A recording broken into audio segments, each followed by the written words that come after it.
الحمد لله نحمده ونستعينه ونستغفره ونؤمن به ونتوكل عليه ونعوذ بالله من شرور أنفسنا ومن سيئات أعمالنا من يهده الله فلا مضل له ومن يضلل فلا هادي له أما بعد فأعوذ بالله من الشيطان الرجيم بسم الله الرحمن الرحيم يا أيها الذين آمنوا اتقوا الله حق تقاته ولا تموتن إلا وأنتم مسلمون قال رسول الله صلى الله عليه وسلم لا يؤمن أحدكم حتى أكون أحب إليه من والده وولده والناس أجمعين صدق الله المولانا العظيم وصدق رسوله النبي الأمي الكريم ونحن على ذلك لمن الشاهدين والشاكرين الحمد لله رب العالمين الحمد لله আল্লাহ জাল্লা শানুহু আম্মা নওয়ালুহু দরবারে অসংখ্য শুকরিয়া যিনি আমাদেরকে কোরআন ও হাদিসের মজমায় আসার তৌফিক দান করেছেন। দুনিয়ার নানা রকম ঝামেলা ব্যস্ততার ভিতর থেকে তার অমীয় বাণী শোনার তৌফিক দান করেছেন। এই জন্য সেই মহান সত্তার দরবারে সবাই শুকরিয়া আদায় করি, আলহামদুলিল্লাহ। আল্লাহ রাব্বুল আলামিনের তৌফিক ছাড়া কেউ গুনাহ থেকে বাঁচতে পারে না, আর আল্লাহ রাব্বুল আলামিনের তৌফিক ছাড়া, ইচ্ছা শক্তি ছাড়া কেউ নেকির কাজ করতে পারে না। আল্লাহ তাআলা যাকে তৌফিক দান করেন সেই নেকির কাজে জুটতে পারে। আমরা মনে করতে পারি, আমাদের দিলের ধারণা এমন হতে পারে, আমি তো একজন সুস্থ মানুষ, তাহলে আমি মাহফিলে যাব, সমস্যা কি? আমি যাব না, আমার সমস্যা কি? না, আল্লাহ তাআলা যদি তোমাকে তৌফিক দেয় তো তুমি পারবে। আর আল্লাহ তাআলা তোমাকে তৌফিক তখনই দেবে যখন তোমার চেষ্টা এই কাজের প্রতি থাকবে। আল্লাহ রাব্বুল আলামিন কুরআনের ভাষায় বলে দেন, ওয়াল্লাযীনা জাহাদু ফীনা লানাহদিয়ান্নাহুম সুবুলানা ওয়া ইন্নাল্লাহা লামাআল মুহসিনিন। আল্লাহর পথে থাকার জন্য, আল্লাহর দ্বীনের পথে থাকার জন্য যারা চেষ্টা, মুজাহাদা, কষ্ট ক্লেশ করবে, আপ্রাণ চেষ্টা করবে, তো আল্লাহ রাব্বুল আলামিন তাদেরকে কি করবেন? তাদের জন্য, তাদের হিদায়াতের জন্য অসংখ্য রাস্তা আল্লাহ রাব্বুল আলামিন দুনিয়ার বুকে খুলে দেবেন। সুবহানাল্লাহ। তো এই জন্য আপনার আমার চেষ্টা যেই দিকে থাকবে, তো আপনার আমার চেষ্টা, মেহনত, মুজাহাদার উপরেই আল্লাহ রাব্বুল আলামিনের রহমত আমাদের ভিতর ধাবিত হবে। তো দুনিয়ার সাথে যে আমাদের জীবনটা আল্লাহ তাআলা লাগাই দিয়েছেন, তো আমাদের চেষ্টার উপরে আল্লাহ তাআলা রহমত বিশেষ করবে, আল্লাহ তাআলা রহমত আমাদের উপরে আসবে।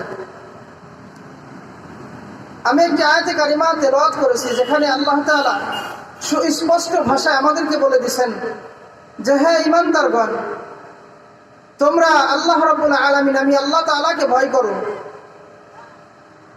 ভয় করার মতো ভয় করো, এবং তোমরা মুসলমান না হয়ে মৃত্যুবরণ করো না।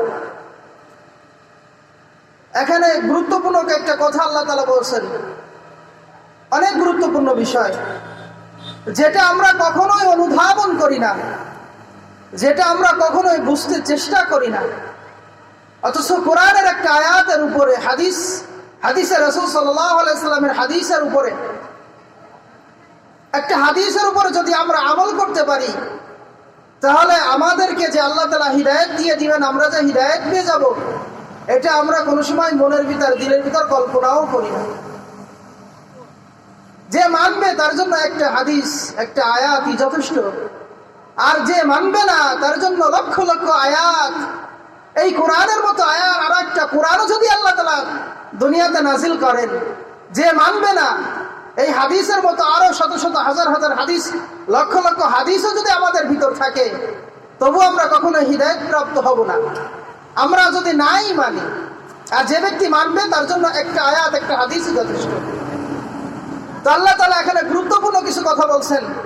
ইয়া আইয়ুহাল্লাযীনা আমানুত্তাকুল্লাহা হাক্কা তুকাতিহ, হে ঈমানদারগণেরা, তোমরা আল্লাহ তাআলাকে ভয় করো, ভয় করার মতো।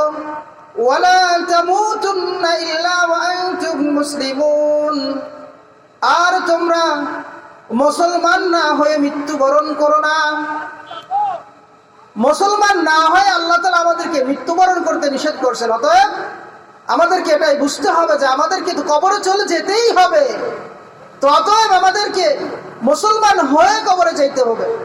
তা মুসলমান কাকে বলে? রাসূলুল্লাহ সাল্লাল্লাহু আলাইহি সাল্লাম অন্য এক হাদিসে বলেন, আল মুসলিমু আখুল মুসলিম, আল মুসলিমু মান সালিমাল মুসলিমুনা মিন লিসানি ওয়া ইয়াদি।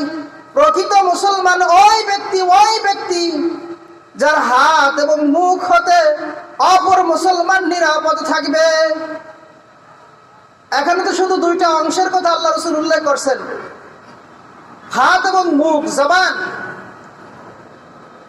এই হাদিসের উপরে আলোচনা করে বোঝা যায় দুনিয়ার মানুষ সাধারণত এই দুইটা বিষয় দিয়েই মানুষকে আঘাত করে, তাই না?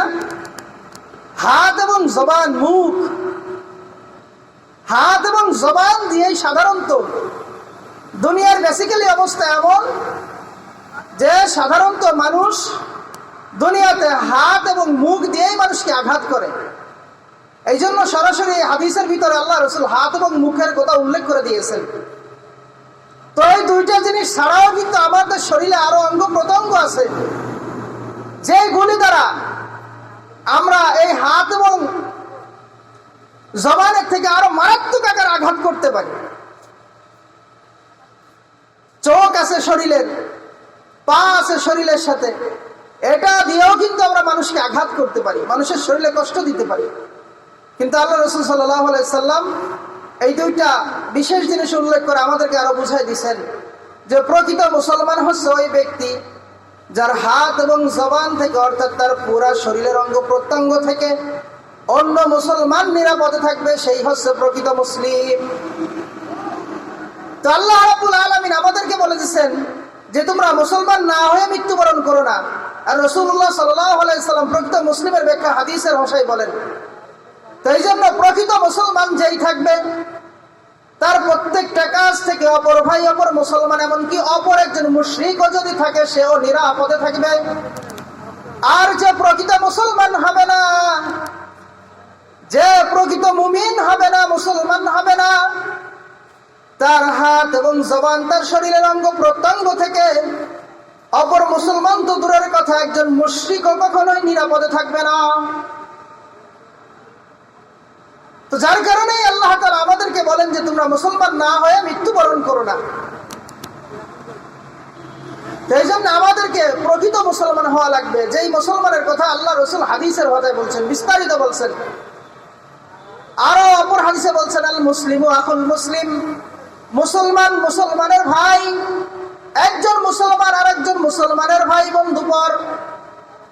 তো যখন আমরা মুসলমানরা ভাই ভাই হয়ে থাকবো, আমরা মুসলমানরা বন্ধুর মতো বসবাস করব, তখন আমাদের ভিতর কোনো রক্তপাত হবে না, আমাদের ভিতর কোনো বাড়াবাড়ি হবে না, আমাদের ভিতরে কোনো খুন খারাপি হবে না, আমাদের ভিতরে কোনো রাহাজানি চিন্তাই হবে না। সেই জন্য আমাদেরকে খাঁটি মুসলমান হয়ে কবরে যেতে হবে। তো খাঁটি মুসলমানের প্রত্যেকটা সিফাত এমন হবে যে মুসলমানের সিফাত থেকে যদি আরেক মুশরিক বা আরেক বিধর্মী বা আমার আরেক ভাই যদি দিলের ভিতর শান্তি প্রণয়ন করে, তাহলে বোঝা যাবে সেই ব্যক্তি আসলেই আসল মুসলমান। আজকে দুনিয়ার ভিতরে তো আমরা গড়ামে মুসলমান আছি, আমরা সবাই বলি যে আমাদের দেশ 95% মুসলমান, 92% মুসলমান। তো আমরা শুধু ওই গড়ামেই বলি যে আমরা এত পার্সেন্ট মুসলমান, আসলে কাজের বেলায় আমরা 0%। আসলে আমরা কাজের বেলায় 0%। আজকে এই দুনিয়ার মধ্যে এই মুসলমানের দেশে আল্লাহ তাআলার শানে বেয়াদবি করতেছে নাস্তিকরা, আল্লাহ রসুলের শানে বেয়াদবি করতেছে, কোরআনের শানে বেয়াদবি করতেছে, অথচ আমরা মুসলমান সেটাকে ইজি ভাবে নিচ্ছি। আমরা এটা কিছুই মনে করতে পারতেছি, আমরা কিছুই মনে করি না। কেউ তো এরকম মনে করে, আবার আরেক দল মনে করে যে এটা তো ওলামায়ে কেরামের কাজ, এটা হুজুরদের কাজ। অথচ আল্লাহ তাআলা বলছেন যে তুমি তো খাঁটি মুসলমান না হয়ে মৃত্যুবরণ করো না। তা আমি নিজেকে মুসলমানও দাবি করতেছি, আর আমি আমার ইমানি দায়িত্বকে আরেকজনের উপর চাপাই দিতেছি। যেটা আমার ইমানি দায়িত্ব সেটাকে আমি আরেকজনের উপরে চাপাই দিতেছি। তো এই জন্য ভাই, দুনিয়ার জিন্দেগিতে আসছে আমরা মুসলমান হওয়ার জন্য, আর যখন খাঁটি মুসলমান হয়ে আল্লাহ তাআলার কাছে চলে যাব, কবরের জিন্দেগিতে চলে যাব, তো তখন এরকম ভাবে আমাদেরকে প্রকৃত মুসলমান হয়ে যদি আমরা মৃত্যুবরণ করতে পারি, তো আল্লাহ রাব্বুল আলামিনের কাছে আমাদের একটা মূল্যায়ন থাকবে, আমাদের একটা দাম থাকবে। দেখেন আমাদের দেশে সাধারণত আমরা খেয়াল করি, ভাই আমরা এখন অল্প সংখ্যক মানুষ আছে, আমরা অল্প কিছু মানুষই খেয়াল করি। তো আমাদের দেশে সরকারি বাজেটে যদি কোনো নিয়ম কানুন করা হয়, তখন ওই সরকারি নিয়ম যেইভাবেই করা হয়েছে, ওই সরকারি নিয়ম যদি যেই আপনার যেই স্থানের মানুষই সরকারি ওই নিয়মগুলো পরিপূর্ণভাবে আদায় করে, তখন কিন্তু ওই সরকারি লোকগুলা, ওই আমলাগুলা ওই সরকারের কাছে, ওই ব্যক্তির কাছে একটা পার্সেন্টেজ, তাদের একটা সম্মান থাকে, তাদের একটা নাম কাম থাকে, যে না আমি একটা নিয়ম করছিলাম, আমার দেশের জনগণ এটা মানছে, বা আমার কমিশন এটা মানছে, বা আমার আইন আদালত এই অনুযায়ী কার্য পরিচালনা করছে। যখন সেই কাজগুলা, সরকারের এই কাজগুলা পরিপূর্ণভাবে মানে আমল করে, তখন সরকারের কাছে তার একটা পার্সেন্টেজ হয়ে যায়, আলাদাভাবে তার একটা মান সম্মান বেড়ে যায়। তখন সে যখন সরকারের কাছে যখন সে আবেদন করে, তখন তার আবেদনগুলো মঞ্জুর করে, তার কথাগুলো পূরণ করে। সে যদি কোনো কিছু চায় তাহলে সেটা কি করে, সে পূরণ করে। তো আমাদের অবস্থা এমন, যদি আমরা আল্লাহ তাআলার দেওয়া শান অনুযায়ী আল্লাহ তাআলার বিধানগুলো আমরা মানতে পারি, আল্লাহ তাআলা যে মুসলমান হওয়ার কথা বলছেন, এই প্রকৃত মুসলমান যদি আমরা হতে পারি, তাহলে আল্লাহ তাআলার কাছে আমাদের একটা পার্সেন্টেজ, আমাদের একটা শান, আমাদের একটা মান থাকবে কি থাকবে না? অবশ্যই থাকবে। আর যখন আপনার আল্লাহর সাথে একটা সম্পর্ক হয়ে যাবে, আল্লাহ তাআলার সাথে একটা নির্জনতা অবলম্বন করবেন, আল্লাহ তাআলার সাথে একটা পরিচিতি লাভ হয়ে যাবে, তখন আপনি আল্লাহ তাআলার কাছে দুই হাত তুলে যদি দোয়া করেন, ফরিয়াদ করেন, তো আল্লাহ রাব্বুল আলামিন আপনার ওই চাওয়া, আপনার ওই ফরিয়াদ, আপনার ওই ওজর আল্লাহ তাআলা কখনোই ফিরাই দেবেন না, ঠিক কিনা? তাহলে আমরা মুসলমান হয়েছি, আমরা তো আল্লাহ তাআলার কাছে দোয়া করতেছি, কিন্তু আল্লাহ তাআলা আমাদের দোয়া কবুল করতেছেন না কেন? কবুল না করার বড় একটা কারণ হচ্ছে ভাই, আল্লাহ তাআলার সাথে আমাদের সম্পর্ক খুব একটা ভালো নয়। আল্লাহ তাআলার সাথে আমাদের সম্পর্ক খুব একটা ভালো নাই। আরে গোলামের সম্পর্ক যদি মালিকের সাথে খারাপ থাকে, তাহলে কি ওই মালিক কি কখনো ওই গোলামের চাওয়া পূরণ করবে? কথা বলেন, পূরণ করবে? পূরণ করবে না। তো এটা তো স্বাভাবিকভাবেই বোঝা যায় যে আমাদের আসমানের মালিক, যিনি আমাদেরকে বানাইছেন, যিনি আমাদেরকে হায়াত দিছেন, যিনি আমাদেরকে মউত দিছেন, যিনি আমাদেরকে মউতের পর জীবিত করবেন, যিনি আমাদের জন্য হাসর রাখছেন, যিনি আমাদের জন্য জান্নাত বানাইছেন, যিনি আমাদের জন্য জাহান্নাম বানাইছেন, সেই মালিকের সাথে যদি আমরা বেয়াদবি করি, সেই মালিকের সাথে যদি আমরা নাফরমানি করি, তাহলে আর সেই মালিক যদি আমাদের উপর নারাজ থাকে, আমাদের উপর যদি নারাজ থাকে, আর এই অবস্থায় যদি আমি মালিকের কাছে কিছু চাই, তাহলে মালিকের কাছে তো এটা তো না পাওয়াটাই স্বাভাবিক, তাই না? এই জন্য ভাই আল্লাহ তাআলা যে বলছেন যে মুসলমান না হয়ে মৃত্যুবরণ করো না, তো এই জন্য আমাদেরকে সেই মুসলমানের দিন অবলম্বন করতে হবে। যেমন মুসলমান ছিলেন সাহাবায়ে কেরাম, যেমন মুসলমান ছিলেন তবে তাবেঈন, যেমন মুসলমান ছিলেন আমাদের সালফে সালেহিন, আমাদের আকাবের দিনরা যেমন মুসলমান ছিলেন, সেরকম মুসলমানিত্ব আমাদেরকে গ্রহণ করতে হবে। তাই জন্য হযরতে খালিদ ইবনে ওয়ালিদ রাদিয়াল্লাহু তাআলা আনহু কত বড় একজন বীর ছিলেন। দুনিয়ার এমন কোন মানুষ নাই যে খালিদ ইবনে ওয়ালিদ রাদিয়াল্লাহু তাআলা আনহুর নাম জানে না। কোন এক যুদ্ধের সময় এই খালিদ ইবনে ওয়ালিদ রাদিয়াল্লাহু তাআলা আনহু রোম বাহিনীর সাথে যুদ্ধ করতেছেন, রোমানদের সাথে যুদ্ধ করতেছেন। যুদ্ধ করতে করতে একটা সময় এমন আসছে যে 10 দিন 15 দিন 1 মাস পার হয়ে যাচ্ছে, কিন্তু বিজয় এর কোনো ফলাফল মুসলমানদের সামনে প্রস্ফুটিত হচ্ছে না, আসতেছে না। বিজয়ের কোনো ফলাফল মুসলমানের সামনে আসতেছে না। তা উনি নির্বাক হয়ে গেছেন, হতবাক হয়ে গেছেন যে আরে আমরা তো আল্লাহর জন্যই জিহাদ করতেছি, আমরা তো আল্লাহর জন্যই জীবন দিতেছি, তাহলে এর পরে কেন আমাদের পক্ষে বিজয় আসতেছে না? তো ওনার কত দৃঢ়তা দিলের ভিতরে। হযরত খালিদ ইবনে ওয়ালিদ রাদিয়াল্লাহু তাআলা আনহু এরকম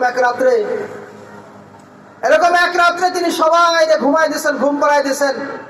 উনি সারা রাত আল্লাহ তাআলার দরবারে চোখের পানি ফেলে কাঁদতেছেন, শিশু বাচ্চার মতো আল্লাহ তাআলার দরবারে রাত্র জাগরণ করে কাঁদতেছেন।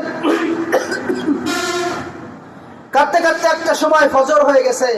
উনি তাহাজ্জুদের সময় প্রত্যেকটা তাঁবুতে গিয়ে গিয়ে প্রত্যেকটা সাহাবায়ে কিরামকে ঘুম থেকে জাগায় উঠাই দিয়েছেন, আর প্রত্যেকটা সাহাবায়ে কিরামকে দোয়ায় লাগাই দিয়েছেন যে এখন শেষ রাত, এই সময় আল্লাহ রাব্বুল আলামিন প্রথম আসমানে নেমে আসেন। আল্লাহ তাআলা এসে আমাদেরকে ডাকতে থাকেন যে বান্দারা তোমাদের কার কি প্রয়োজন আমার কাছে চাও, আমি সেটা পূরণ করব। তোমাদের কার কি রোগ আছে, কার কি সমস্যা আছে আমার কাছে বলো, আমি এটা পূরণ করব। তোমাদের কার কি প্রবলেম আছে যেটা আমার কাছে বলো, আমি এটা পূরণ করব। তোমাদের কার কি সমস্যা আছে আমার কাছে বলো, আমি এটা সলভ করে দেবো। তখন এরকম ভাবে উনি সাহাবায়ে কিরাম প্রত্যেকটা তাঁবুতে গিয়ে সাহাবায়ে কিরামকে উঠাই দিয়েছেন, যা বলতেছেন সবাই আল্লাহ তাআলার কাছে দোয়া করো, আল্লাহ তাআলা একটা ফলাফল দিবেন। তেমন অবস্থায় উনি এরকম নিজে সাথীদের দিয়ে এরকম তাহাজ্জুদের দোয়া লাগাই দিয়েছেন। দোয়া করতে করতে ফজর হয়ে গেছে, আজান দিয়ে দিছে। দ্রুত ভাবে উনি সবাই নামাজ পড়ে আবার যুদ্ধের জন্য প্রস্তুত হয়ে গেছেন। পরদিন দেখতেছেন রোমান বাহিনী, ওই পারস্য বাহিনী দেখতেছেন যে হাই হাই, আজকে মুসলমানের চেহারার ভিতর তো ভিন্ন জিনিস দেখা যাচ্ছে। মুসলমানের চেহারার ভিতর তো আজকে ভিন্ন জিনিস দেখা যাচ্ছে। এরকম ভাবে ওদের দিলের ভিতরে একটা ভয় সৃষ্টি হয়ে গেছে, তাদের দিলের ভিতরে একটা আক্ষেপ সৃষ্টি হয়ে গেছে। কাফেরদের দিলের ভিতরে আল্লাহ তাআলা একটা ভয় ঢুকাই দিয়েছে যে আজকে প্রত্যেকটা সাহাবায়ে কিরাম, আজকে আল্লাহ রাসূলের প্রত্যেকটা সাহাবী শেষ রাতে উঠে আল্লাহ তাআলার কাছে এমন ভাবে রুনাজারি করছে, রুনাজারি করতে করতে করতে করতে আল্লাহ রাব্বুল আলামিনের কাছ থেকে, আসমান থেকে বিজয়ের সুগাম, বিজয়ের পয়গাম নিয়ে এরপর যখন ময়দানে গেছে, রোম বাহিনীর সাথে যুদ্ধ করছে। যুদ্ধ করতে করতে করতে করতে একটা সময় দেখা গেছে ওই দিনই যখন যুদ্ধ শুরু করছে, সন্ধ্যাবেলা বেলা ডুবার আগেই আল্লাহ রাব্বুল আলামিন মুসলমানদের হাতে বিজয় এনে দিয়েছেন। সুবহানাল্লাহ। এটা কিসের জন্য হয়েছে ভাই? আল্লাহ তাআলার সাথে উঠে যে একটা সম্পর্ক তৈরি করছে, মালিকের সাথে যে একটা সম্পর্ক তৈরি করছে, এই সম্পর্ক তৈরি করার কারণেই আল্লাহ রাব্বুল আলামিন মুসলমানদের হাতে বিজয়ের তারকা এনে দিয়েছেন। সুবহানাল্লাহ। এই জন্য ভাই আমাদের সম্পর্ক কার সাথে করতে হবে? মালিকের সাথে, আল্লাহ রাব্বুল আলামিনের সাথে সম্পর্ক করতে হবে।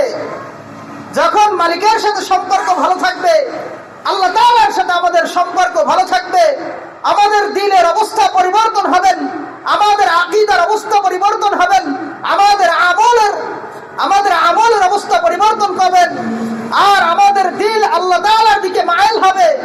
যখন আপনার আমার দিল আল্লাহ তাআলার দিকে বেশি মাইল হবে, আর আল্লাহ রাব্বুল আলামিনের রহমত আমাদের দিকে অজস্রে আসতে থাকবে। সুবহানাল্লাহি ওয়া বিহামদিহি। তাই জন্য মেরে মুহতারাম,